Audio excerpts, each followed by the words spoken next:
പത്തനംതിട്ടയിൽ നിന്ന് വരുന്ന വാർത്ത DCC general secretary Babu Divakaran രാജിവെച്ചു എന്നുള്ള വാർത്തയാണ്. അടൂർ മണ്ഡലത്തിലെ സ്ഥാനാർത്ഥി നിർണയത്തിലെ തർക്കങ്ങളെ തുടർന്നാണ് രാജി. മത്സരിക്കാൻ അടൂർ മണ്ഡലത്തിൽ നിന്ന് പുറത്തുള്ളവരെയാണ് തുടർച്ചയായി പരിഗണിക്കുന്നത് എന്നാണ് അദ്ദേഹത്തിന്റെ ഒരു പരാതി.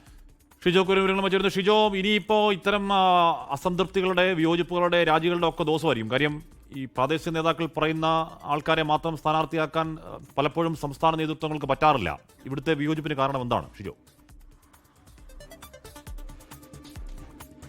കാശ്മീർ ഇത് കുറച്ച് വൈകിപ്പോയെന്നേ ഉള്ളൂ. ഇത് ഒരാഴ്ച മുമ്പ് സംഭവിക്കേണ്ടതായിരുന്നു ഈ ഒരു പൊട്ടിത്തെറി.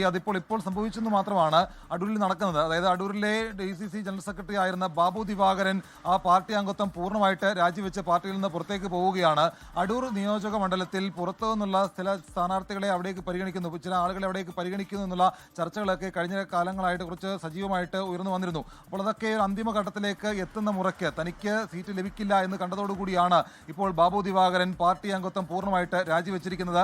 അടൂരിലെ കോൺഗ്രസിൽ വലിയ തരത്തിലുള്ള കലഹം ഇക്കഴിഞ്ഞ ദിവസങ്ങളിലൊക്കെ ഉണ്ടായിട്ടുണ്ട്. അതായത് അടൂർ നിയോജക മണ്ഡലത്തിലേക്ക് പല പേരുകൾ പറഞ്ഞു കേട്ടിരുന്നു. അപ്പോൾ അവിടേക്ക് ഇപ്പോൾ ഏറ്റവും ഒടുവിൽ CV ശാന്തകുമാറിനെ അവിടെ സ്ഥാനാർത്ഥിയാക്കാനായിട്ടുള്ള തീരുമാനത്തിലേക്ക് എത്തിച്ചേരുന്നു എന്നുള്ള ചില വിവരങ്ങൾ നമുക്ക് ഉറപ്പിക്കാവുന്ന ഘട്ടത്തിലേക്ക് വന്നിട്ടുണ്ട്. ആ ഒരു സാഹചര്യത്തിലാണ് Babu Divakaran DCC general secretary സ്ഥാനം രാജിവെക്കുന്നു, പാർട്ടിയുടെ അംഗത്വം പൂർണ്ണമായിട്ട് രാജിവെക്കുന്നു. 11 മണിക്ക് അദ്ദേഹം മാധ്യമങ്ങളെ കാണുന്നുണ്ട്. അപ്പോൾ ജില്ലയ്ക്ക് പുറത്തു നിന്നുള്ള ആളെ അവിടെ സ്ഥാനാർത്ഥിയാക്കുന്നു, തന്നെ പൂർണ്ണമായിട്ട് തടയുന്നു. കഴിഞ്ഞ 3 ടൈമിലും LDF-ന് അവിടെ കൊണ്ട് സീറ്റ് തീരെഴുതി കൊടുത്തതാണ്. ഇപ്പോൾ ഇത്തവണയും അതിന് വഴിയൊരുക്കി കൊടുക്കുന്നു എന്നുള്ള ആരോപണങ്ങൾ ഉന്നയിച്ചുകൊണ്ടും പാർട്ടിയിൽ നിന്ന് പൂർണ്ണമായിട്ടുള്ള അവഗണന നേരിടുന്നു എന്ന് പറഞ്ഞുകൊണ്ടുമാണ് അദ്ദേഹം പാർട്ടിയുടെ അംഗത്വം പൂർണ്ണമായിട്ട് രാജിവെച്ചിരിക്കുന്നത്.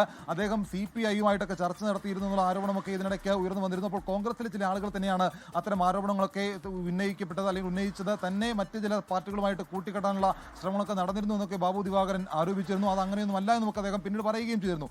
അതിനിടയിലാണ് അദ്ദേഹത്തെ സ്ഥാനാർത്ഥിയാക്കുന്നില്ല എന്ന് കണ്ടതോടുകൂടി അദ്ദേഹം രാജിവെച്ച് ഇപ്പോൾ പുറത്തു പോയിരിക്കുന്നത്. ലോകത്തെവിടെയായാലും ഏത് സമയത്തും 24 വാർത്തകളും ഓഗ്മെന്റഡ് റിയാലിറ്റി പാക്കേജുകളും എക്സ്പ്ലെയിനറുകളും വിശദമായി കാണാൻ ഞങ്ങളുടെ YouTube ചാനൽ നിങ്ങൾക്ക് സബ്സ്ക്രൈബ് ചെയ്യാം.